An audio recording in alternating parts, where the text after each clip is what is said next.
Salut les photographes! Aujourd'hui, je vais vous présenter ce très bel objectif de chez Zeiss. C'est le 16-35 f4 stabilisé pour capteur plein format et pour appareil photo Sony. Donc je vais vous présenter tout ça dans cette vidéo. Est-ce que ça vaut le coup ou pas? Est-ce qu'il est bon ou pas? Je vais tout vous dire.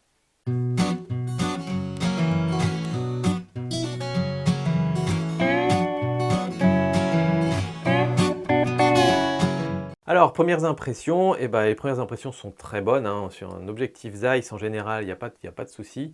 C'est de la bonne cam. On a un petit pare-soleil qui est livré avec aussi.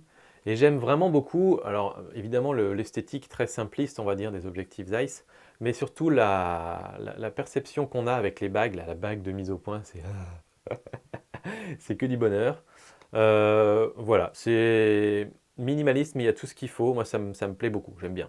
Et puis, il n'est pas très très gros pour un objectif qui fait des angles aussi grands que ça, de 16 mm sur un plein format. Ça va donner l'équivalent d'un angle de 10 mm sur APS-C. Donc, c'est très très large, quoi. Et du coup, il est assez compact et ça, j'aime bien. Donc voilà, en termes de caractéristiques, vous voyez, il n'est vraiment pas énorme. On a une petite monture en métal derrière. On a une lentille frontale de 72 mm sur laquelle on peut venir mettre des filtres, donc ça c'est super cool. Et puis je vous dis autofocus, stabilisation, donc voilà, c'est f4 ouverture constante. Donc voilà, il n'y a pas forcément besoin d'en dire beaucoup plus, on a vite fait le tour en fait des caractéristiques. Maintenant ce qui va nous intéresser, c'est est-ce qu'il est bon ou pas. À quoi on va l'utiliser? Pour moi c'est un objectif qu'on peut utiliser pour tout ce qui est paysage, tout ce qui est architecture, d'autant plus qu'il est assez compact, donc c'est un objectif qu'on peut tout le temps avoir dans son sac. C'est un objectif zoom aussi, donc on va pouvoir l'utiliser sur des photos un peu créatives, peut-être dans un mariage ou un truc comme ça. Donc voilà, entre 16 mm et 35 mm, c'est une bonne gamme qui permet à la fois de faire du paysage et de commencer à faire du portrait, portrait assez près, assez gros plan, donc ça peut être vraiment intéressant. Donc il est relativement polyvalent en fait. Alors pour la photo de paysage, je l'ai testé essentiellement pour ça, vous savez que c'est ce qui m'intéresse le plus, et c'est vrai qu'il est beaucoup plus utilisé pour la photo de paysage qu'autre chose, même s'il peut servir à d'autres choses. Donc j'ai testé l'autofocus, mais je vous avoue que j'ai pas été faire des tests très très intensifs. L'autofocus, il marche bien, il est ok, il n'y a aucun souci, il accroche vite et puis il fait la mise au point sans trop de soucis. Donc voilà, c'est largement suffisant pour ce qu'on a envie de faire avec. En termes de piqué, c'est parti. Alors DF4, il est très très bon. Il est même très très très bon. Il fait des photos vraiment magnifiques. Sur les bords, c'est très peu... c'est bien défini aussi. Alors il y a quand même quelques petits cas spécifiques où c'est un petit peu moins bon, donc on va rentrer dans ces détails-là parce que je pense que c'est important. Donc je vous disais, le piqué, il est excellent DF4, sauf quand on va au-delà de 28 mm, donc 28 mm, 35 mm, où là sur les bords, ça commence à être un petit peu mou. Mais en dessous de ça, DF4 et jusqu'à F5.6, F8, F11, il est vraiment excellent partout. Là où je l'ai trouvé le meilleur, c'est vraiment à F5.6 et à F8. Là, même sur les bords, les arbres sont bien définis. Enfin voilà, tout est parfait aux petits oignons. C'est vraiment, vraiment très très chouette. J'ai constaté par contre qu'à partir de F11, ce qui est relativement tôt pour des objectifs qui vont sur des pleins formats, à partir de F11, on commence à voir un petit peu la diffraction arriver par les bords justement. Donc je recommanderais plutôt de l'utiliser à F8 et de faire du focus stacking par exemple pour vos photos de paysage. J'ai testé le premier plan, il est excellent, c'est-à-dire quand on fait des photos, justement quand on va faire un focus stacking, mise au point au premier plan, mise au point à plan moyen et mise au point à l'infini, et ensuite on additionne tout ça dans Photoshop pour avoir une grande plage de mise au point.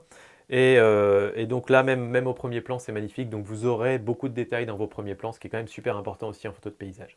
Après, j'ai regardé le flair.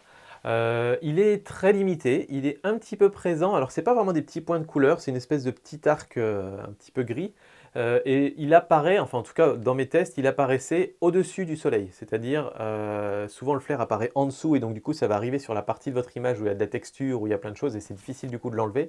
Là comme il apparaît au-dessus du soleil, il va être en général dans votre ciel, ce qui sera beaucoup plus simple à enlever. Donc pour moi c'est vraiment pas un souci, je pense que c'est largement utilisable, donc vous embêtez pas, c'est nickel de ce côté-là. Et puis j'ai regardé le sunburst, vous savez, cette petite étoile qu'on peut avoir sur le soleil quand on ferme beaucoup le diaphragme. Le sunburst est relativement joli, plutôt fin, donc ça j'aime bien, par contre un petit peu irrégulier. Il y a des endroits où il y a des traits un petit peu plus longs et d'autres qui sont un petit peu plus courts, etc. Donc voilà, c'est pas le plus beau sunburst qui existe, mais pour les quelques fois où vous voudrez l'utiliser, pour faire soit pour le soleil, soit pour des lampadaires la nuit, des choses comme ça vous fera plein de belles petites étoiles dans votre photo, donc il n'y a pas de souci aussi. Et enfin, j'ai testé la stabilisation, ce qui peut être important pour vos photos de paysage si comme moi vous n'aimez pas sortir votre trépied à chaque fois que vous faites une photo.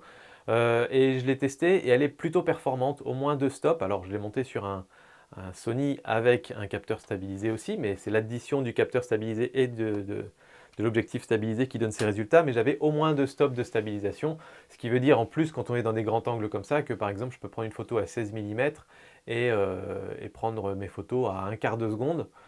Si j'en prends 5-6, j'en aurai au moins une ou deux de bonnes. Donc voilà, ça marche très très bien et c'est vraiment très agréable de savoir qu'on a cette option-là aussi. Donc voilà, en conclusion, est-ce que je recommande cet objectif? Ah oui, oui, oui, je l'aime beaucoup, beaucoup. Je pense que c'est le bon objectif grand angle, ultra grand angle, polyvalent pour tous ceux qui ont un boîtier Sony. Parce que, alors, il coûte un petit prix quand même, mais c'est pas dément non plus. Il y en a qui coûtent beaucoup, beaucoup plus cher que ça. Et il est vraiment polyvalent. Il est stabilisé, il a une bonne plage focale entre 16 et 35, il est très qualitatif. Euh, il est léger et compact, voilà, donc pour moi tout ça c'est impeccable. Le seul truc pour lequel il n'est pas spécialement fait, c'est plutôt la photo de Voie lactée ou d'étoiles, parce qu'il n'a pas une grande ouverture. Mais en même temps, si vous aviez une plus grande ouverture, vous perdriez le côté un peu compact.